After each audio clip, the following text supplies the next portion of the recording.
तब गरुण देव कहते हैं, हे प्रभु, मेरे मन में कुछ शंका है। आप मुझे बताइए कि आखिर औरत का वो कौन सा अंग है जिसे हर रात पुरुष को बेशर्म होकर छूने और दबाने से अचानक से अपार धन की प्राप्ति होने लगती है। एक बार की बात है, भगवान शिव कैलाश पर्वत पर विराजमान थे। तभी वहां पर अंतरिक्ष मार्ग से होते हुए गरुण महाराज वहां पर पधारते हैं और भगवान शिव को प्रणाम करते हुए कहते हैं, हे देवों के देव महादेव, आप मेरा प्रणाम स्वीकार करें। तब भगवान शिव गरुण महाराज को आशीर्वाद देते हुए कहते हैं, हे गरुण महाराज, आज आप कई महीनों बाद किस प्रयोजन से यहां पर पधारे हो और तुम मुझे किसी विषय में चिंतन करते हुए प्रतीत हो रहे हो। तब गरुण महाराज जी कहते हैं, हे प्रभु, कहते हुए सकुचा जाते हैं। तब भगवान शिव जी कहते हैं, हे गरुण महाराज, आप अपने प्रश्न पूछिए, मैं आपके सभी प्रश्नों के उत्तर देने के लिए तैयार हूं। तब गरुण देव कहते हैं, हे प्रभु, मेरे मन में कुछ शंका है। आप मुझे बताइए कि आखिर औरत का वो कौन सा अंग है जिसे हर रात पुरुष को बेशर्म होकर छूने और दबाने से अचानक से अपार धन की प्राप्ति होने लगती है, और कहा कि किस प्रकार मनुष्य औरत का वो विशेष अंग दबाकर और चूसकर अमीर बन जाते हैं। जो भी मनुष्य यह विशेष या अंग दबाता या चूसता है, उसके घर में सदा मां लक्ष्मी का वास रहता है। ये भी समझ सकते हैं कि उसके घर में मां लक्ष्मी कैद हो जाती है। और तो और मित्रों, मां लक्ष्मी की कृपा आप सभी पर सदैव बनी रहती है। तो मित्रों, आज की इस वीडियो में आप सभी को एक बहुत ही पावन कथा सुनाने वाले हैं और इसी कथा के माध्यम से आप सभी लोगों को पता चल जाएगा कि औरत का वो कौन सा अंग है जिसे पुरुष को हर रात छूने या दबाने से अपार धन की प्राप्ति होती है। तो मित्रों, मेरा आप सभी से यही आग्रह है कि इस वीडियो को शुरू से लेकर अंत तक जरूर देखना, क्योंकि आधी अधूरी जानकारी किसी काम की नहीं होती। इसलिए मित्रों, आप सभी वीडियो को बीच में ना छोड़ें। तो कथा को आगे जानने से पहले वीडियो को लाइक करें और साथ ही हमारे चैनल को सब्सक्राइब जरूर करें। तो चलिए शुरू करते हैं आज की पावन कथा। ये प्रश्न सुनकर भगवान शिव जी कहते हैं, हे गरुण महाराज, आज आपने समस्त मानव जाति के लिए यह प्रश्न पूछा है। और आगे भगवान शिव जी कहते हैं, हे गरुण देव, मैं इस प्रश्न का उत्तर एक कथा के माध्यम से तुमको बताऊंगा। तो हे गरुण महाराज, आप इस कथा को पूरे ध्यान से और कथा को अंत तक सुनना। और जो भी पुरुष इस कथा को सुनने के बाद स्त्रियों के ये अंग दबाता या चूसता है, वो कभी भी गरीब नहीं रहता है और उसके घर में सदैव माता लक्ष्मी वास करती है। तब गरुण देव कहते हैं, हे प्रभु, आप मुझे वो कथा सुनाइए। मैं उस कथा को शुरू से लेकर अंत तक सुनूंगा और समस्त मानव जाति में इन प्रश्नों का उत्तर विस्तारित करूंगा। भगवान शिव कथा को आगे बताते हुए कहते हैं, हे गरुण देव, एक बार की बात है, गुजरात प्रदेश के एक छोटे से गांव में सदानंद नाम का एक व्यक्ति रहता था। उसकी एक पत्नी थी जिसका नाम मालती था। मालती देखने में बहुत ही ज्यादा सुंदर थी और वह अपनी पति से बहुत ही ज्यादा घृणा करती थी। इसी कारण सदानंद अपनी पत्नी से बहुत ही ज्यादा परेशान था, क्योंकि उसकी पत्नी बात बात पर हमेशा उसे ताना मारा करती थी, तुम्हारे पास है ही क्या, घर में खाने तक को कुछ नहीं है। उसके घर में बिल्कुल कंगाली छा गई थी, एक भी रुपया नहीं था और उसके घर में खाने के लिए अन्न का एक दाना तक नहीं था। एक तो घर में खाने के लिए खाना नहीं था, ऊपर से पत्नी का ताना सुन सुनकर वो बहुत परेशान हो गया था। सदानंद को बिल्कुल भी समझ नहीं आ रहा था कि मैं क्या करूं। इसी परेशानी में धीरे धीरे दिन व्यतीत हो रहे थे। फिर एक दिन की बात है, जब वह अपने घर से जंगल होते हुए एक सुनसान रास्ते पर निकल गया। वह रास्ता बहुत ही ज्यादा सुनसान था। उस रास्ते पर दूर दूर तक कोई नजर नहीं आ रहा था। उसको पेड़ पौधों के अलावा ना कोई पशु ना ही कोई पंछी नजर आ रही थी। वह चलते ही जा रहा था। तभी उसको जंगल के भीतर एक आश्रम दिखाई देता है। वह उस आश्रम के पास जाता है तो वह सोचता है कि यहाँ दूर दूर तक ना कोई पशु, ना कोई पंछी, ना ही कोई मनुष्य दिखाई दे रहा है, तो ये आश्रम कहाँ से आ गया। तभी उसकी नजर एक साधु पर तपस्या करते हुए दिखाई दिए। आगे भगवान शिव जी कहते हैं, हे गरुण महाराज। फिर सदानंद उस साधु के पास जाकर बैठ गया। जब साधु ने अपना तप खत्म किया तो सदानंद उनके सामने जोर जोर से रोने लगा। साधु ने सदानंद से कहा, हे पुत्र, तुम्हें क्या दिक्कत, तुम क्यों रो रहे हो, आखिर तुम्हें क्या परेशानी है। तब सदानंद ने साधु महाराज से कहा, हे महाराज, मेरी एक पत्नी है जो कि मुझे रोजाना ताना मारती है। मैं गरीब हूं तो मैं क्या करूं, कितना भी कुछ कर लूं लेकिन धन कमा ही नहीं पाता हूं। मेरा एक छोटा सा धंधा था, वो भी पत्नी के क्लेश की वजह से चौपट हो गया। वह दिन रात मुझसे झगड़ा करती है। अब तो मैं दाने दाने के लिए परेशान हो गया हूं। हमारे घर में खाने के लिए ना ही कोई अन्न है और पीने तक के लिए ना ही कोई पानी है, और इस वस्त्र के अलावा मेरे पास कोई दूसरा वस्त्र भी नहीं है जिसकी वजह से मैं एक हो वस्त्र पहनता हूं। हे साधु महाराज, लेकिन मैं अपनी पत्नी को समझाता हूं कि वो मुझे ताने न मारे, मुझसे झगड़ा न करे, लेकिन वह बिल्कुल भी नहीं मानती। हे साधु महाराज जी, इसी वजह से मैं बहुत ज्यादा परेशान हूँ। इसी वजह से मैं अपना घर छोड़कर यहाँ आया हूँ। तब साधु जी कहते हैं, रो मत बेटा, मैं तुम्हें एक काम बताने जा रहा हूँ जो तुम्हारी किस्मत चमका देगा। तुम्हें अपनी औरत का सिर्फ ये अंग बेशर्म होकर कर छूना और दबाना है। इससे तुम्हें अचानक तुम्हारे घर में धन की प्राप्ति होने लग जाएगी। तुम देखते ही देखते बहुत अमीर बन जाओगे। साधु ने सदानंद को बताया कि जो भी पुरुष औरतों का यह अंग छूता या दबाता है, उसके घर में कभी भी धन की कमी नहीं रहती है और ना ही उसके घर में लड़ाई होती है।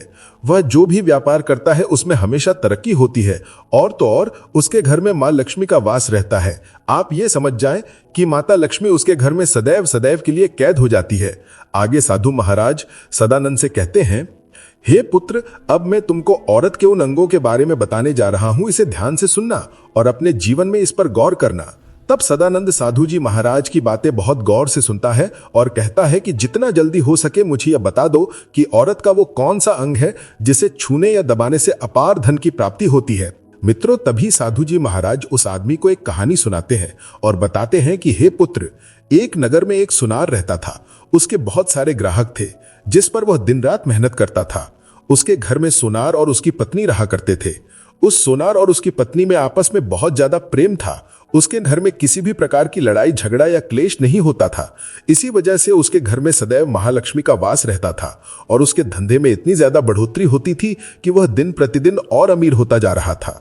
उस सोनार और उसकी पत्नी में इतना प्रेम था कि आसपास के लोग उन्हें देखकर जल जाया करते थे। धीरे धीरे उसके पूरे गांव के लोग जान गए कि सोनार और उसकी पत्नी में बहुत ज्यादा प्रेम है। धीरे धीरे ये बात उस नगर के राजा तक पहुंच गई। दोस्तों, सोनार और उसकी पत्नी की बात जब राजा के पास पहुंचती है तो राजा भी उसके प्रेम की काफी ज्यादा तारीफ करते हैं। वह सभी से बताते हैं कि हमारे नगर में एक सोनार और उसकी पत्नी रहते हैं जिनमें कभी भी लड़ाई झगड़े नहीं होते हैं। उन दोनों में आपस में इतना प्रेम है कि मैंने ऐसा अपनी जिंदगी में कभी नहीं देखा। एक बार की बात है, राजा पूरे नगर में ढिंडोरा पिटवा देता है कि इस नगर में जितने भी लोग हैं वो सभी अपने घरों में घी का दिया जलाएंगे। राजा की पत्नी पूछती है कि आप ऐसा क्यों कर रहे हैं, सबके घर में घी का दिया क्यों जलवा रहे हैं। राजा अपनी पत्नी की बात सुनकर कहते हैं, दीपक प्रेम की निशानी होती है। जिसके घर में घी का दीपक जलता है उसके घर में सदैव प्रेम बना रहता है और उसी घर में सदैव माता लक्ष्मी वास करती है। और मैं चाहता हूं कि जो प्रेम सोनार और उसकी पत्नी के घर में है वह हमारे पूरे नगर में रह रहे पति पत्नी के बीच हो। इसीलिए मैं हर घर में दीपक जलवाना चाहता हूं। दोस्तों, राजा के सैनिक जाते हैं और हर जगह नगर में दुग्गी और ढिंडोरा पीट देते हैं और कहते हैं सभी नगरवासियों को सूचित किया जाता है कि सभी लोगों, महाराज का आदेश है कि सभी लोग अपने अपने घरों में घी के दीपक जलाएं और सभी के घरों में रात भर घी का दीपक जलना चाहिए। दोस्तों, राजा की बात मानकर सभी नगरवासी अपने अपने घरों में घी के दीपक जला देते हैं। लेकिन जैसे ही आधी रात होती है सभी के घर के दीपक बुझ जाते हैं, लेकिन सोनार के घर का दीपक वैसे ही जलता रहता है। दीपक हमेशा सोनार की पत्नी जलाती थी। सोनार की पत्नी सोनार से प्रेम तो करती थी परंतु उसका प्यार दिखावे मात्र का था। उस सोनार की पत्नी हमेशा माता लक्ष्मी की पूजा किया करती थी, लेकिन उस सोनार की पत्नी सोनार की बात नहीं मानती थी। वह हमेशा अपनी मनमानी करती थी। उसका जो भी मन करता था वही काम करती थी। लेकिन सोनार को इस बात से कोई भी दिक्कत नहीं होती थी क्योंकि सोनार बहुत समझदार था। सोनार सोचता था यदि मैं अपनी पत्नी को रोक टोक करूंगा तो घर में बेवजह ही लड़ाई झगड़े होंगे। कई चीजें सोनार इस वजह से अनदेखा करता था कि उसके घर में प्रेम बना रहे। राजा अपने महल को छोड़कर पूरे नगर का नजारा देख रहे थे। उन्होंने देखा कि सारे नगर में किसी के घर में दीपक नहीं जल रहा है, लेकिन सोनार के घर में दीपक जल रहा है। तब राजा अपनी रानी से बोलता है कि देखो, सोनार और उसकी पत्नी के घर में दीपक जगमगा रहा है, लेकिन पूरे नगर में कहीं भी दीपक नहीं जल रहा है। इसी से पता लगता है कि सोनार और उसकी पत्नी में कितना प्रेम है। तब रानी की राजा से बोलती है कि जो सोनार और उसकी पत्नी में प्रेम है वह किसान की पत्नी की वजह से है और इसी वजह से उसके घर में इतना ज्यादा प्रेम है।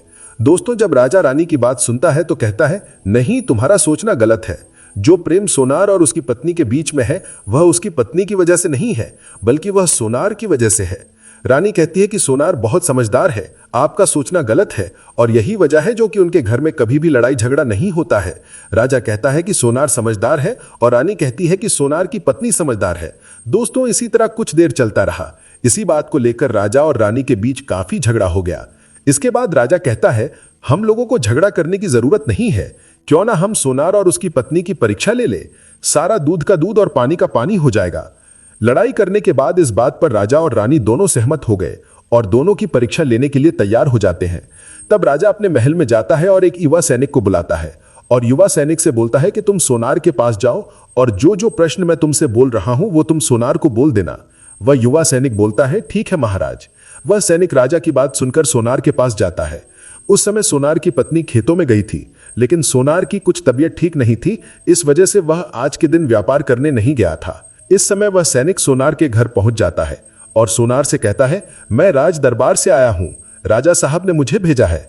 दोस्तों, सोनार कहता है, बताइए मैं आपकी क्या सेवा कर सकता हूं, आप बैठ जाइए, मैं आपके लिए पानी लेकर आता हूं। तभी वो युवा सैनिक बोलता है कि नहीं, तुम कुछ भी मत लाओ, मैं राजा का सैनिक हूं, बस आपके पास राजा का समाचार लेकर आया हूं।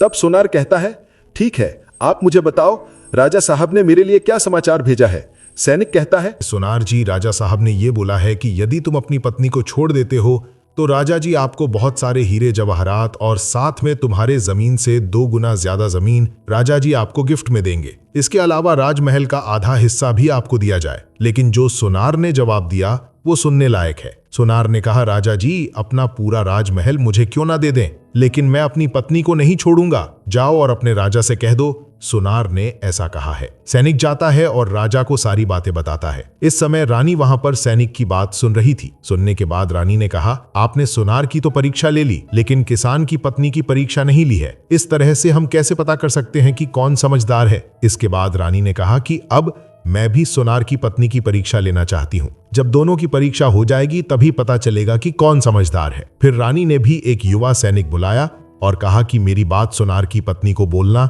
और याद रखना, ये बात तभी बताना जब सोनार वहां पर ना हो। सैनिक ने पूछा कि रानी क्या बात बतानी है, वो तो बताओ। तो रानी ने सैनिक को सारी बात बता दी। सैनिक सोनार के घर जाता है और उसके घर में आवाज लगाता है तो उसके घर से सोनार की पत्नी निकल कर आती है और कहती है, बताओ क्या हुआ, क्यों ढिंडोरा पीट रहे हो। तो सैनिक ने कहा कि राजमहल से आया हूं, मुझे रानी ने भेजा है। सोनार की पत्नी ने कहा, बताओ किस लिए आए हो। तब सैनिक ने कहा, रानी ने बोला है, यदि तुम अपने पति सोनार को मार देती हो तो आपको बहुत सारे हीरे जवाहरात रानी आपको देंगी और साथ में राजमहल का आधा हिस्सा भी आपको मिलेगा। इसके अलावा जितनी भी आपकी जमीन है वो तो आपकी रहेगी, लेकिन उसकी 2 गुना जमीन भी रानी आपको देगी। ये बात सुनकर सोनार की पत्नी तैयार हो जाती है। कहती हैं, ठीक है, यदि मुझे रानी साहिबा देंगी तो मुझे मंजूर है, मैं अपने पति को मार दूंगी। तब सैनिक पूछता है कि रानी को कैसे पता चलेगा कि आपने अपने पति को मार दिया है। तभी सोनार की पत्नी बोलती है, मेरे घर में जो दीपक जल रहा है, जब मैं सोनार को मार दूंगी तो उसे बुझा दूंगी, तभी आपको पता चल जाएगा कि मैंने सोनार को मार दिया है। अब सैनिक सोनार की पत्नी की बात सुनकर राजमहल जाता है और रानी को सारी बात बताता है। सोनार की पत्नी की बात सुनकर रानी बहुत अचंभित हो जाती है। राजा और रानी को स्त्री जात से नफरत होने लगती है। उसी समय राजा अपने नगर के सभी लोगों को बुलाता है